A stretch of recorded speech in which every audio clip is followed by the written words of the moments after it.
तो उनको सारे लोन अपने पे करने पड़े और वो बड़े मुश्किल हुए। ये सेकंड वाली स्टोरी का ही अगला है।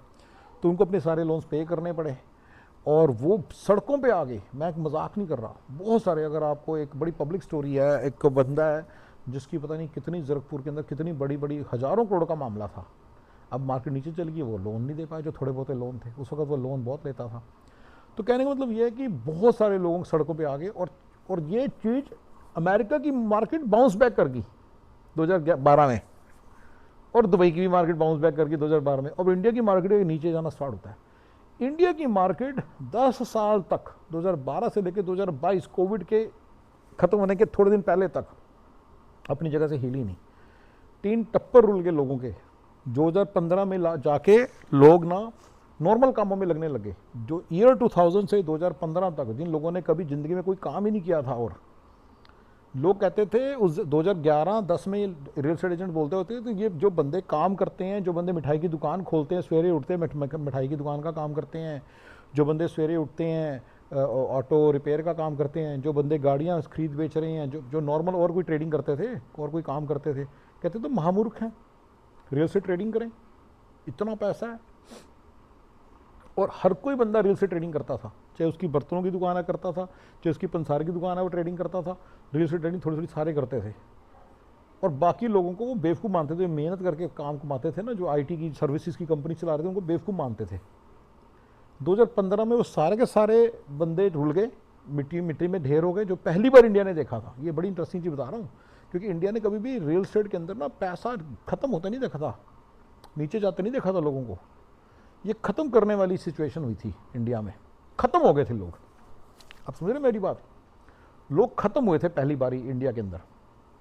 ये बहुत ही बड़ी बात बता रहा हूँ मैं आपको, इंडिया में खत्म हो गए थे लोग इंडिया के अंदर ना, रियल एस्टेट के अंदर लोगों की पूरी पूरी सारी की सारी जो उनकी सारी कैपिटल थी, जमा पूंजी थी, सब खत्म हो गई और वो सड़कों पे आ गए। मैं एक दो की बात नहीं कर रहा, ऐसे टेंस ऑफ बंदे थे। और पहली बारी रियल एस्टेट एजेंट्स की जो हवा थी वो निकली थी। 2015-16 की बातें बता रहा हूँ मैं। वो पहली बारी ज़मीन पर रह के बात करना उनको पता चला था। और वो जो कामकाजी बंदे, उनकी वैल्यू बढ़ी, ठेले ठूले लगने लगे, दुकानें बनी, लोग दुकानों में, जो जिनके पास कमर्शियल जिन्होंने रखी हुई थी उस वक्त, उन्होंने कमर्शियल को अपनी दुकान खोली, कुछ करने लगे काम। पहली बारी फर्नीचर स्टोर, ऐसी दुकानें मुझे दिखने लगी। बंदे सीरियस हो रहे अपने फर्नीचर के काम के बारे में, नहीं तो उन्होंने 15-15 साल से अपने काम छोड़ रखे थे, सारे के सारे रियल एस्टेट का ही काम करते थे। यस। तो 2015-16-17 में तो बहुत ही बुरा हाल था कि मैं उस वक्त इंडिया में जाता था तो मैंने जरूर देखा था, खुद अपनी आंखों से देखा। 2018 में मैं लास्ट टाइम इंडिया गया था, बहुत ज़्यादा, मैं बहुत ज़्यादा जाता था ना, तो साल में 2 या 3 बार जाता था, वो मैं बता रहा हूँ, उस वक्त मैं देखता सारी चीज़ें। 2022 में जाके उनकी हालत सुधरी। और 2000 ये थोड़ा सा इंडिया के डाउनफॉल, रियल एस्टेट डाउनफॉल की स्टोरी है कि इंडिया का जब डाउनफॉल हुआ था, it was an annihilation and it was मतलब छोड़ो, it was something beyond imagination. मतलब वो बंदे जिन्होंने सारी ज़िंदगी मतलब कभी पैसा देखा, जो वो नहीं देखा था ना, डाउनफॉल नहीं देखा था, उनका भी मतलब उनकी 3 टप्पर हिल गए थे। एज ए सेड, उन्होंने अपनी स्टार्ट की, मतलब अपनी 30s में था, 1995 से स्टार्ट किया, वो सिर्फ पैसे कमा रहा था। उसने कभी नीचे जाते नहीं देखी थी रियल एस्टेट। लोग ऐसे बोलते रियल एस्टेट कभी नीचे नहीं जाती, 20 साल से उन्होंने देखी नहीं थी, 20 सालों से उन्होंने देखी नहीं थी। और वर्ल्ड की रियल एस्टेट रुल गई थी तो भी उनकी खड़ी रही थी। 2012 से लेके 2022 तक एक ऐसा टाइम है, अमेरिका की रियल एस्टेट धीरे धीरे ऊपर जा रही थी, अमेरिकन डॉलर स्ट्रांग हो रहा था, लेकिन इंडियन रियल एस्टेट वहीं की वहीं खड़ी थी और नीचे चली गई थी बहुत ज़्यादा। 3 करोड़ वाला अगर आप बाहर जाओगे तो 1.5 करोड़ का मिल जाएगा। इंडिया में एक और चीज़ समझना कि इंडिया में इन्फ्लेशन बहुत ज़्यादा हाई है। अगर 3 करोड़ का घर 10 साल तक 3 करोड़ का ही रह गया ना, वो अपने आप में बहुत नीचे चला गया है। You need understand that. ठीक है ना? तो इंडिया के अंदर बहुत ही बुरा हाल हुआ था रियल एस्टेट का, फ्रॉम 2012 से लेके 2021 तक कह लो, बहुत ही बुरा हाल था।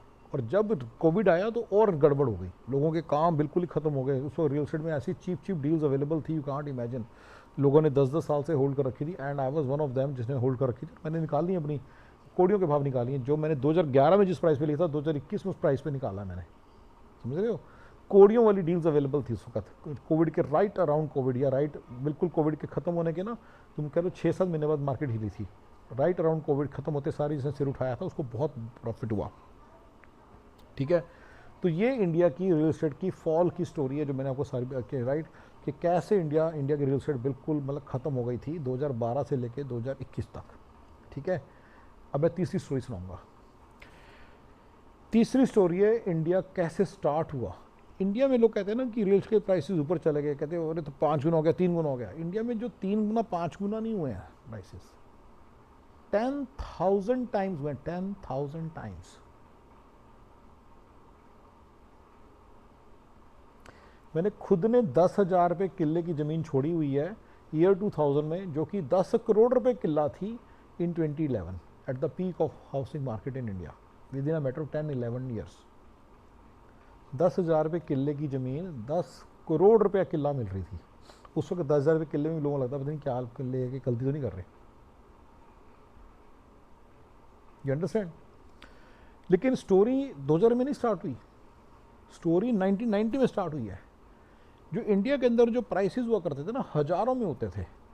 10,000, 15,000, 20,000, 20,000 रुपये की कनाल की कोठी का प्लॉट, 70,000 रुपये की कनाल की प्लॉटी का कनाल का प्लॉट, 10 मरले का प्लॉट 35,000 का, 40,000 का, ऐसे होते थे, राइट। ईयर 1993 में वो 15 गुना हो गए। ऑल ऑफ सडन लाखों में प्राइस हो गया, यानी कि जो 1 लाख से कम का था वो 15 लाख का हो गया। मैंने खुद ने कुछ प्लॉट्स देखे हुए हैं उस वक्त के, ये पंचकूला के बता रहा हूँ, पर यही पूरे वर्ल्ड की, पूरे इंडिया की प्रॉपर्टी का यही हाल रहा होगा प्रीटी मच। तो ये जो हज़ारों वाले प्लाट थे लाखों में हो गए, और ये 10 साल तक लाखों में थोड़ा थोड़ा ऊपर गए। 14 लाख से 15 के हो गए, 15 से 17 के हो गए, 17 से 20 के हो गए, 20 से 22 के हो गए, 10-15% ऊपर जाते थे, राइट। और ये तब जाके 25-30 की रेंज में हो गए। And I know multiple people जिन्होंने 25-30 की रेंज वाले प्राइसेस पे प्लॉट्स खरीदे। ठीक है ना, ये ठीक है ना। अब यही वाले 2002 से लेकर 2006 तक ये 20-25 से 1.25 करोड़ के हो गए, जो मैंने पहले आपको फर्स्ट वीडियो में बताया था। ठीक है ना। तो ये इंडिया की जो राइज है, अगर हम 1990 से करें तो 35 साल में नॉर्मल प्लॉट जो 70,000 का था वो अभी 20 करोड़ का है। 70,000, 70 लाख, 100 गुना हो गया। 70 लाख के भी आगे 20 करोड़ का अप्रॉक्सीमेटली 25, तो 2.5-25 गुना, 25 इंटू 100, 2500 गुना नॉर्मल प्लॉट बढ़े हैं 35 साल में। यस, ये नंबर्स हैं इंडिया के, 2500 गुना। और जो लैंड है वो ईयर 2000 में भी ठीक ठाक से प्राइस में मिल रही थी, और वो मैंने बताया एज ए टोल्ड यू इतने की होगी थी। ठीक है ना, इतने की होगी थी वो, क्या नाम है, 10 साल के अंदर अंदर। तो इंडिया की जो रियल एस्टेट थी वो 1990 से बढ़नी स्टार्ट हुई। ईयर 2011 में तक दुनिया ने, 2012 तक लगा लो, 22 साल से उन्होंने कभी ज़िंदगी में, जिनके एक बंदे ने अपनी पूरी जवानी में रियल एस्टेट कभी नीचे नहीं जाती देखी थी। एक जनरल प्रिंसिपल तैयारता होता था मार्केट में कि रियल एस्टेट कभी नीचे नहीं जाती इंडिया में। और 2012 में जब पहली बार हाथी फिसला, कहते हैं इंडियन रियल एस्टेट एक हाथी है, फिसला तो मतलब कि सच में 3 टप्पर रुल गए। जो लोगों ने सोचा नहीं था, क्योंकि उन्होंने डील्स ऐसे कर गई, कोई बात नहीं 1-2 साल में फिर हिल के वापस चले जाती थी। 2008, 9, 10 में उन्होंने देखा था कि इंडियन रियल एस्टेट तो अपनी जगह से हिलती नहीं है, फिर ऊपर चले जाती है। तो उन्होंने देखा कि मतलब, तो उन्होंने बहुत बड़े बड़े रिस्क ले रखे होते थे। तो बेसिकली इंडियन रियल एस्टेट में ओवर लेवरेजिंग नहीं करनी, इतनी लेवरेजिंग नहीं करनी कि आप बिल्कुल ही ख़त्म हो जाओ। ठीक है। मैंने 2011 वाली जो स्टोरी बताई थी ना, कि 2011 के बाद फॉलो, जो मेरी सेकंड स्टोरी है, उसमें मैं आपको बात बता देता हूँ 22nd स्टोरी में, कि ना एक थोड़ी इंपॉर्टेंट बात यह है कि सेकंड स्टोरी में एक इंपॉर्टेंट बात यह है कि ना, जो मेरी समझ कहती है ना, 2011 अप्रैल में ना एक रूल पास हुआ था कि पहले ना अमेरिका की कंपनीज को ना टैक्स फ्री इनकम थी इंडिया में, तो टैक्स हेवन था इंडिया। यस, आप इंडिया में कंपनी खोलो, गूगल का अपने जितना पैसा डालेगी $1 बिलियन लेकर आएगी, कोई टैक्स देने की जरूरत नहीं है। So they would open a company in India and attribute a lot of revenue and profit to that company, and that will be completely tax free. उस वक्त फिर रिकॉर्ड कंपनीज आई थी, वो सारा रिकॉर्ड पैसा आया था, सब लोगों ने मतलब ऐसे बहुत ज़्यादा था, तो ये सारा पैसा आना बंद हो गया। 2011 अप्रैल 31 को 30th को वो सारा रूल वो हो गया, रिवोक मतलब रूल ख़त्म हो गया। वो वहीं तब तक थी टैक्स हॉलीडे। तो ये आप थोड़ा पता कर सकते हो, ठीक है ना। तो ठीक है, तो सारा मिला के ये सारा मतलब कि ये सारी जो चीज़ है, ये सारी जो चीज़ है कि ये सारा मतलब चल रहा था उस वक्त, उसका मतलब इंडिया के अंदर। ठीक है ना। तो जिसके कारण में तो ये basically it has it in my mind it has followed the cycles of the investment by the America. So शायद कोविड के बाद इंडिया में बड़ी ज़्यादा इन्वेस्टमेंट हुई होगी। मे बी अमेरिका में जो इतनी ज़्यादा पैसे गए लोगों के पास, वही इंडिया में घूम घुमा के पहुँचे हैं। तो मेरा ये मानना, अच्छा मैं अब चौथी चीज़ बताने लगा हूँ, जो जब चौथी चीज़ें शायद रैंडम चीज़ें, चौथी आप स्टोरी समझ लो। रैंडम चीज़ एक तो मुझे याद अच्छी तरह से मैं बताना चाहूँ बड़े टाइम से आपको। मेरे हिसाब से 2005 तक असली इंडिया में रियल एस्टेट ऊपर गई है। एज ए सेड, पहले वो 10 गुना गई, 20 गुना गई, ये 1990 से लेके 95 तक। फिर वो थोड़ी बहुत ही बढ़ी। फिर ईयर 2000 से 2005-6 तक वो 5-6 गुना बढ़ी, which is a lot of increment, right. उसके बाद से बढ़ती तो है, मैंने बताया आपको 1 करोड़ वाली अभी 20 करोड़ की हो गई है। लेकिन अगर आप नोट करेंगे ना थोड़ा सा, तो ये ना बड़ी नॉर्मल ग्रोथ ही है। जब अपनी इन्फ्लेशन ही खा रहा है ये। This is my theory. अगर आप चाहें तो आप इंडिया की रियल एस्टेट जो मैंने प्राइसेस बताए हैं 2006 वाला, जैसे 56 लाख का मैंने बताया, उसका आप देखिए कि 2006 जनवरी में 56 लाख के कॉरस्पॉन्डिंग गोल्ड कितना था।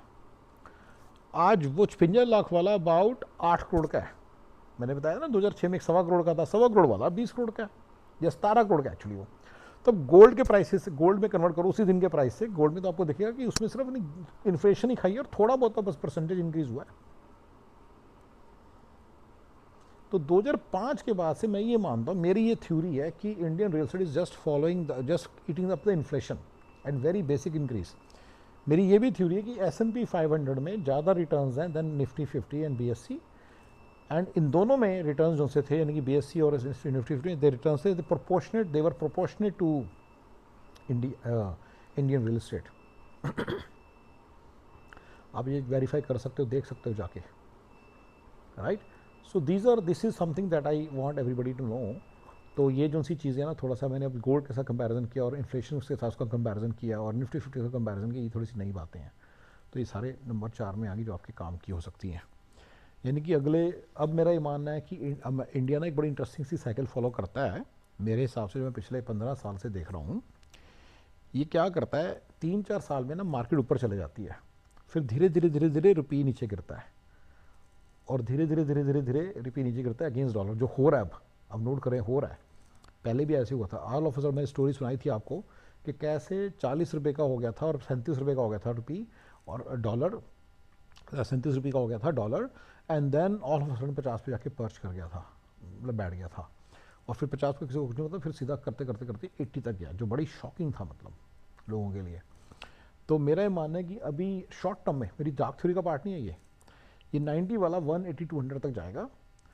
और फिर ये यानी कि जितनी सारी वो सारी इन्फ्लेशन, मतलब इंडिया में भी जैसे थोड़ी सी इन्फ्लेशन खाई हुई है रियल एस्टेट ने, रियल एस्टेट थोड़ी सी नॉर्मलाइज हो जाएगी, ठीक है ना। फिर वो थोड़ी सी नॉर्मल प्राइस हो गया ना, अगर वो 200 तक चला गया तो फिर जो 17 करोड़ की प्रॉपर्टी वो वापस से बेसिकली, और वो गोल्ड के प्राइस के साथ आप कंपैरिजन कर सकते हो। अगर आपको USD में इतना इंटरेस्ट नहीं है, गोल्ड तो आपके इंटरेस्ट में है ना। आप देखो कितने नंबर, तो गोल्ड का प्राइस देखो कैसे बढ़ रहा है इंडिया में।